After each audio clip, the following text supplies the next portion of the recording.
Every person has someone they look up to and admire. Most times it's a parent who inspires a child to become something. While this is strongly the case for my life, there were two other figures that played a huge role in my desire to become a teacher.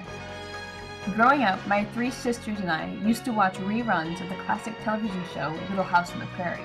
Immediately, Laura Ingalls was my favorite character.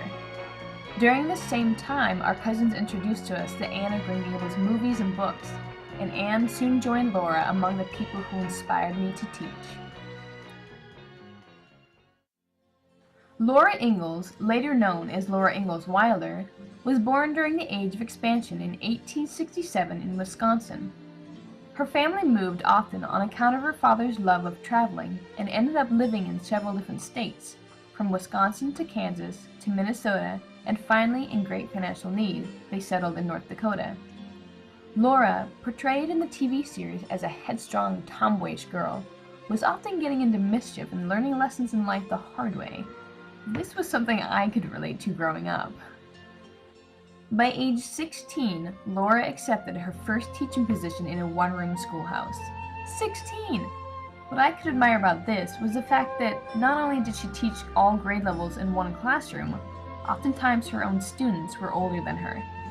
This took drive, dedication, courage, and commitment, all of which I found very attractive in a career. Later in life, Laura Ingalls Wilder admitted that teaching had not been her choice of career. It was merely a way to make ends meet back in those days. Her real passion came from writing, and so she produced many wonderful children's books, which led to her becoming better known in society as an author rather than a teacher. This didn't hinder my admiration for her. In fact, not only did she inspire me to become a teacher, she also inspired my love of writing as a hobby. Anne Shirley of Green Gables has a similar teaching story, though her Victorian-era drama-filled life appealed more to my writer's side. An orphan from an early age, Anne was sent from orphanage to foster home and from foster home back to orphanage. Finally, when the two elderly siblings, Matthew and Marilla Cuthbert, seek to adopt a boy to help on their farm, there's a mix-up at the orphanage and Anne Shirley is sent instead. Anne's life is filled with many adventures, but also like Laura, and especially because of her fiery temper, she tends to learn lessons in life the hard way. Hey, Karen. Karen. I do like Karen. How dare you! Anne Shirley. Died it. You dyed it. For mercy's sake, child. He positively assured me it turned my hair a beautiful raven black. Who did? Who are you talking about? The peddler we met on the road today. I absolutely forbid you to. In addition to having a fiery temper, Anne Shirley is portrayed as a free spirit with a deep love of learning that is portrayed beautifully in Lucy Maud Montgomery's books, Anne of Green Gables. Her love of learning soon blossoms into a desire to teach, and after going off to college, she becomes a teacher also at the age of 16. In her book, Anne of Avonlea, Montgomery explains how life as a teacher is nothing like Anne had imagined.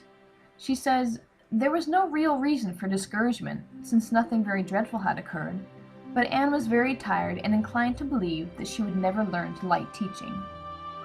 Later in my own life, I experienced a sort of discouragement as well, and while for a time I veered away from teaching, Anne faces these challenges head-on as part of her journey as a teacher. In one part of the book, Anne dwells on this, thinking to herself, perhaps she had not succeeded in inspiring any wonderful ambitions in her pupils, but she had taught them that it was good and necessary to live their lives finely and graciously, holding fast to truth and courtesy and kindness.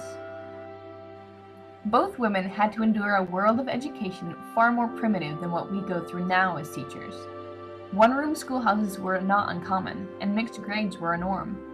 Laura and Anne chose this difficult career as a sort of rite of passage as teachers into womanhood. For me as a young girl, this was exactly what I wanted, and, add in the fact that my mom homeschooled all 7 of us children growing up, I was surrounded by people I looked up to, one way or another, who taught as a career. When I was little, my goal was to teach in conditions like Laura and Anne, out in the country in one-room schoolhouses. But looking at their lives now, I'm incredibly thankful for how far education has come and the advances that have been made in behavior management and teaching methods. To this day, Laura and Anne remain inspiring teacher figures that I hope I can someday share with my own pupils to inspire a love of learning all throughout their lives.